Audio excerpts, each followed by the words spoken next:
Doing this morning?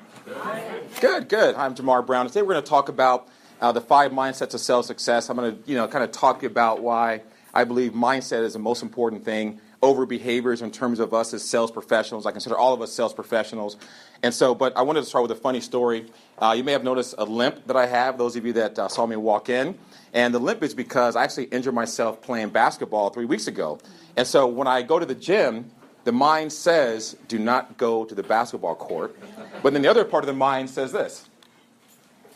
I remember when I was in college, at Whittier College, I played basketball. And so the other part of the mind said, well, it's okay. Just go ahead and go in there. And I went in there. And how many of you have that moment in your life where you realize that your body can't do what your mind is thinking? Have you? So that's really where I am now. And that's a picture of me the other day outside Walmart. So I'm recovering. So basketball is over, and now it's all about golf. So I'm going to talk to you about the power of the mind today and why I believe that's so important for sales success. The program I founded is called Selling in Color. I've been using it for the past 15 years in corporate America. I'll talk to you a little bit about where the program came from, but it's really for 2 groups. The first group is for sales professionals and sales teams. And I believe that the key thing is you want to sell the way your customers want to buy. How many of you have a certain style that you know you utilize? Right? We all have a certain style, a certain approach. But the key thing is, what is a customer thinking? What is a prospect thinking? What is a homeowner thinking? What is a business person thinking? And so a major part of my program is focused on how do we get into the mind of our customers. And so we'll talk about some of that today. The other aspect of it, I do a lot of training for corporate America. And I believe that the 2 biggest issues in corporate are 2 things. Number one, the culture of the organization either isn't clear, and you guys have a very strong culture here. As a matter of fact, I showed up 3 weeks ago, and I sat in the back of the room just to see what I was going to get myself into, and I was very impressed with your group. And so part of it is having a strong culture. The other part is communication, because as we all know, how many of you had an experience where one statement or one comment led to a major issue, right? And it could be when you're talking to a prospect or a homeowner or somebody you're trying to work with, and there's something that's said, and you go, wow, that's this is going downhill fast. You all have had that experience? And so a big part of that is communication. And so a lot of my programs focus on how do we effectively communicate with others? How do we understand how to communicate with different personality types? That's a big part of my program that I'll touch on today, but that's another big part of what I do. So I'm not going to go into my entire background. You probably can't read that whole slide. That's my entire career in one slide. I'm going to focus on the very second line there, which basically is, it says sales manager or salesperson of the year. So I began my career at Allergan Pharmaceuticals as a 17-year-old kid. They gave me an internship when I was at Whittier College. I spent the first summer copying, collating, getting coffee and that type of thing. And the second summer they said, come back and we're going to give you a small 65 doctors in San Diego with a company card and expense account. Go out and see if you can sell this contact lens care medication. So there I was as a 17-year-old kid with a company card down in San Diego. That's how I got my start in sales. Something went well, and they invited me to come back as a full-time salesperson when I graduated. And here's a part of the story that's really interesting. How many of us, when we first got into real estate or you first got into your business, you thought, I'm going to be very successful? Raise your hand. So the others thought I was just going to be average and not do that well and just try and survive. Let's try that again. Right? Because sometimes we're kind of shy about saying what we really want. So how many of us, when we first got into this business, thought we were going to be very successful? Absolutely, right? And I was the same way. Think about it. I was a 17-year-old kid with this great job. I get into corporate America, and I get this full-time pharmaceutical sales job in Los Angeles. The territory was ranked 123 out of 127 when I first got it. I told everyone I was going to be salesperson of the year. And after 2 years, guess where I found myself? Salesperson of the year. No. I found myself, there were layoffs. Some of us have survived layoffs, some haven't, right? There were layoffs, went down to 98 salespeople, and I was 93 out of 98 that second year. So I basically hadn't moved a single spot. So my boss called me in and said, look, basically your sales numbers suck. I think you're burned out. I think you're not cut out for sales. I think you should look for a different opportunity. As a matter of fact, if you don't improve your sales results, I'm going to fire you. And there I was thinking, I was just in San Diego, I was selling this product. I was at Whittier College. I did all these things, and I thought I was going to be very successful. I thought this was it for me, and I'm being told that you're no good at what I thought was going to be my life. So put a pin in that for a second. A year later, I was on stage as the #1 salesperson at Allergan Pharmaceuticals, #1 out of 98. So what created that massive change? Because my behaviors didn't really change. I always worked hard. How many of us work hard? You know, we all work hard, right? We all know what we're supposed to do. We all know you have the websites, you have the information that's handy in front of us. So I had all that. So what changed? What created that massive change? Did my customer base change? No. Did my products change? No. Did the competition change? Well, they got more excited because they were kicking my butt. So they were happy that I was failing. So what changed? The change was in the mindset. And I'm going to share with you how powerful it is, that mindset shift in terms of shifting your results, whether you're doing well right now or whether you would like to have additional performance no matter what your current level is. So I'm going to share with you what are some of those mindsets. So we have a situation right now. We have what's called the gap. We have our current mindset, and then we have what we'd like to achieve, our sales results. And the difference between the two is based on two things. Number one, who can read the top word in blue is what? Mindset. On the bottom is what? Behaviors. Why is mindset on top of behaviors? More important. Why is that? Determines your behaviors. There's a really good book by James Allen called As a Man Thinketh, which says, thought is the ancestor of action. Before any action comes a thought. And I'm going to show you how two people can have the exact same behaviors and have drastically different results. And that's because the mindset is different between the two people. So I'm going to share that with you. So I'm going to ask you 5 questions to see if you've been affected by a term I call post-traumatic sales syndrome. Okay? And so here's the first question. Are you happy with your current results? Anybody? Who's happy with their current results? Okay? 1, 2, 3, 4 for you? Okay. All right. So we all want more, right? I mean, we all want more, but we're currently happy. All right. What about this? Are you underperforming right now? All right. Absolutely. You can be shy in this part of the program. You know, when I do this with groups, I say, look, what happens in this room stays in this room, right? But if you're not real with yourself, it's very difficult to create the change that you want if you're not honest with yourself, right? What about this one? Are you concerned that you may not be able to sustain your current level of success? You're afraid that the bottom might fall out. You're afraid that things might go wrong. Okay? Some point, right? Sometimes. How about this one? This is my favorite one. Are you concerned that you might be a one-hit wonder and can't repeat past success? Absolutely. Right? There's a person that I coach, and he was sort of in that middle of the road for a bunch of years. He had this lightning thought, and he achieved President's Club last year in his business, which is top 5%. Well, this year, he's back in the middle. And his boss is on his case, and he's dealing with all this stress and pressure. He's trying to figure out, how do I get back to that level of success I used to have? So it doesn't work for everybody, but it happens to a lot of people. How about this one? Are you struggling just trying to figure something out? Maybe you're new to this business. Maybe you tried some things that haven't worked, right? So those are the things. So here's the thing. There's something called, I believe it's called post-traumatic sales syndrome, which affects salespeople.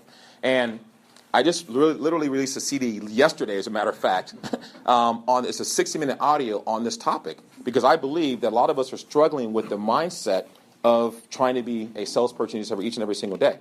And so the CD contains 8 stages of post-traumatic sales syndrome and then 10 solutions for post-traumatic sales syndrome. As a matter of fact, I'm going to give away the very first CD right now. If you look under your table, reach under your table, someone has a CD under their table. I got it. Yeah, right under the table. Right under here. Right under here. It's in one of these seats. Did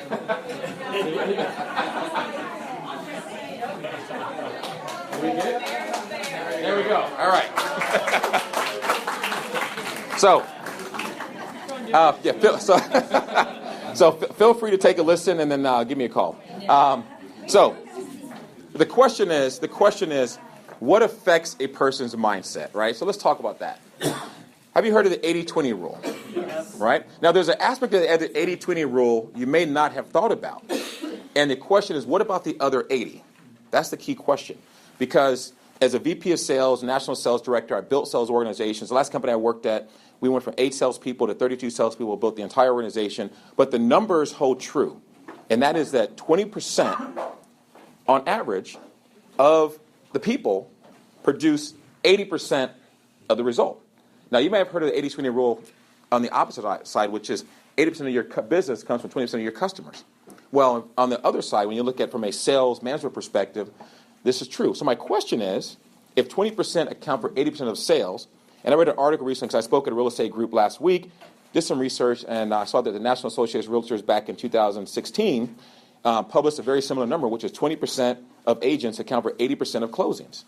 And so this 20% number holds true across all kinds of industries. But my question is, what about the 80%? What type of training from a mindset perspective is for them? What is happening when they're finding themselves not producing the results that they want? And I'm going to show you that oftentimes, instead of being motivated, they are discouraged. And I'm going to share with you exactly how that happens. Now, who knows what the bell curve is? How many of us have children? Right? Okay? We know. The grades come out. You see A, B. Well, I hope you don't go past B, right? Sometimes they dip. But the whole idea is a bell curve. So here's a bell curve from a sales perspective. And that is that if you're in the top 15, 20% in general, you're considered a rainmaker. And I remember in corporate America, we'd have these meetings every year, and we'd bring up the top salespeople every single year, right? And they'd get on stage, they get their awards, everybody clapped, and they were hailed as the greatest thing in the world. And here's what's funny. When I was a struggling salesperson, where do you think I sat? In the back. In the back of the room. You know, anybody came up to me and said, you're doing it good. No? You were like a leper, right? But then a year later, when you win Salesperson of the Year, guess what? Oh, you're the greatest thing since sliced bread. Oh, you just yesterday you said I was terrible, right? So that's the external part of it. But what happens to your psyche? What happens to you when you go from a top performer, that 15%, and you dip into the middle, and you're considered average?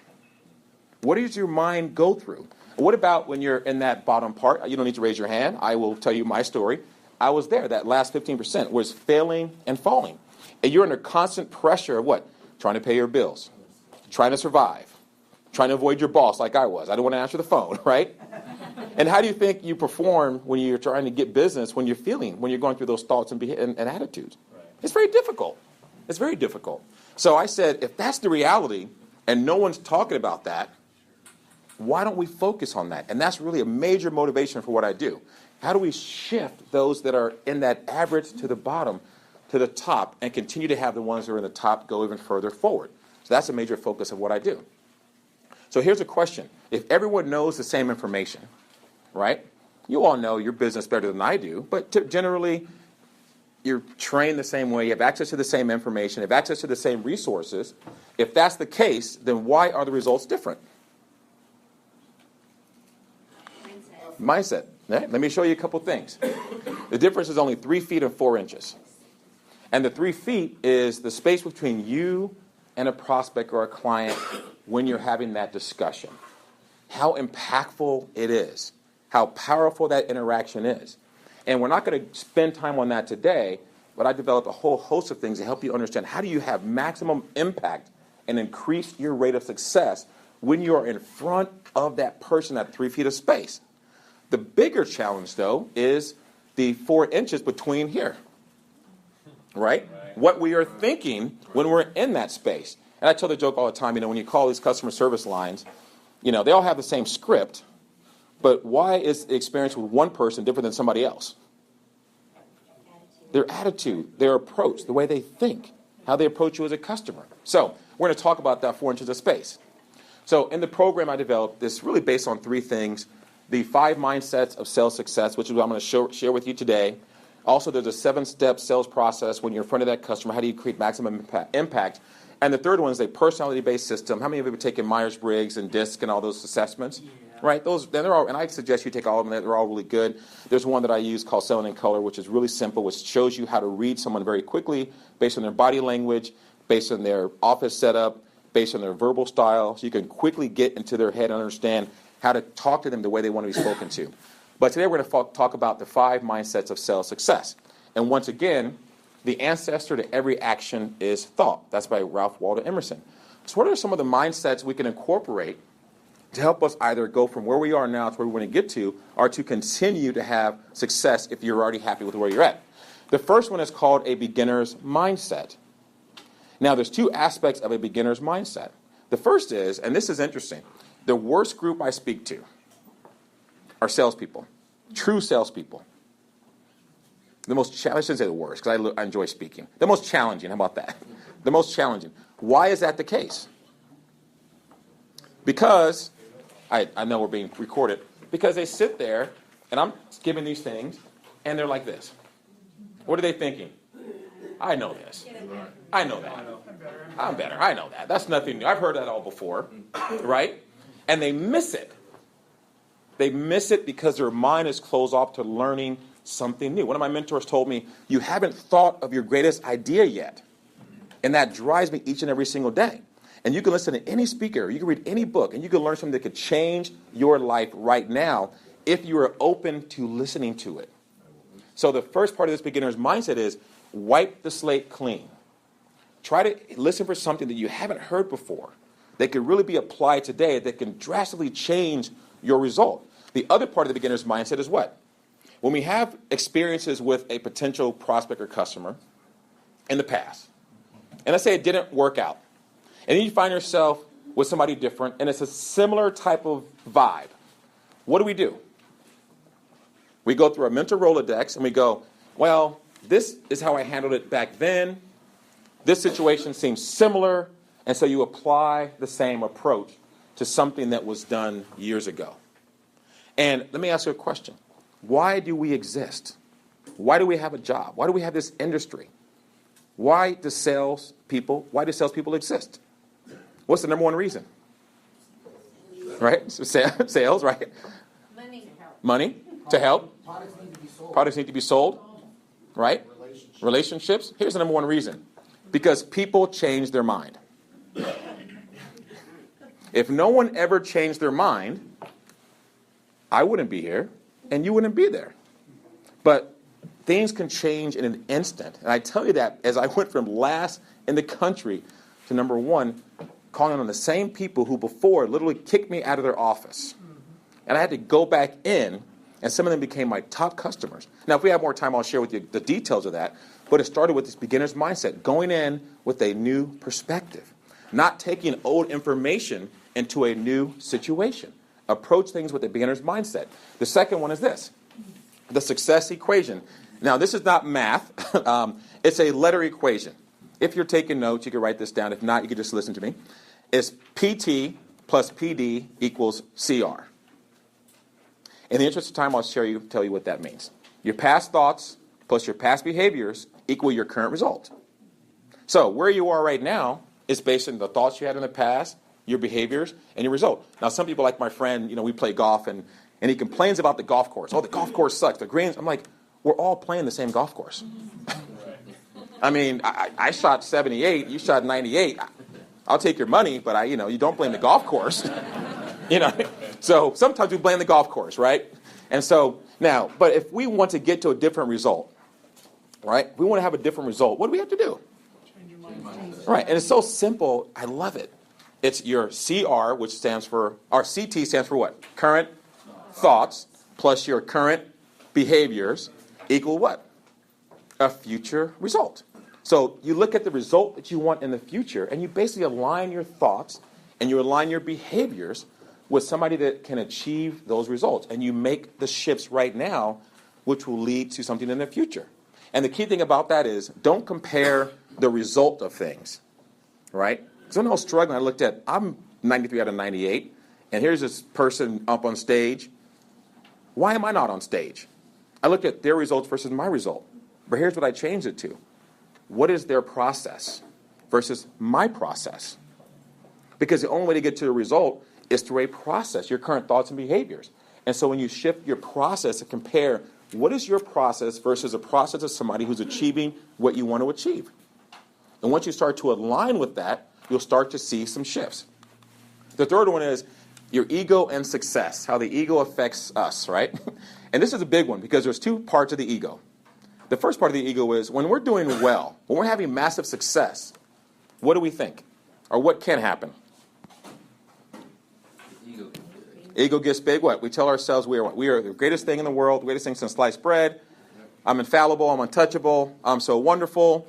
And then what can happen when you get to that point? You fall down. You fall down. But why do you fall down? You lose sight of it. Stop the process. There you go. Because you stop doing the things you did to get there in the first place. Right? And so what happens is you start to do things differently. And then what happens to the other side of the ego? When you start to fall down and things aren't going the way you want them to go. What do? Right? You talk and you beat yourself up and you blame outside factors, other people, other things, and this and that. One of the most poignant moments that changed my career was when I was at the bottom and the VP of sales came to work with me. Now, in those days, when the VP of sales would come out to work with you, it was literally to give you a pink slip and take your car keys. That's why they came out. And so I was literally thinking, I'm going to get fired. So I picked him up from the airport, and and your mind goes through all these things when you think you're about to, get fired. Who's ever thought about that? No, don't answer that. I'll answer for you, right? So he gets in the car, and guess what he says? JaMarr. And they use the word suck a lot. Your sales numbers suck. They were really brutal. Why is that? And my ego kicked in. I'm like, well, it's just a really bad territory. The compensation plan doesn't really fit this territory. The managed care environment is not good. And he said, JaMarr, whose responsibility is it? I said, well, it's a really bad territory. The compensation plan is not really good. And, and he asked me 5 times in a row, whose responsibility is it? And the 5th time, I'm like, I better give a different answer. This could go on all day. But I was afraid to give this answer because what? I thought he was going to say, you're right and you're fired. Here's the answer I gave him. When he said, whose responsibility is it? I said, my responsibility. And I'm just like, okay, here we go. I'm done. And guess what he said? Now I can teach you something. Good.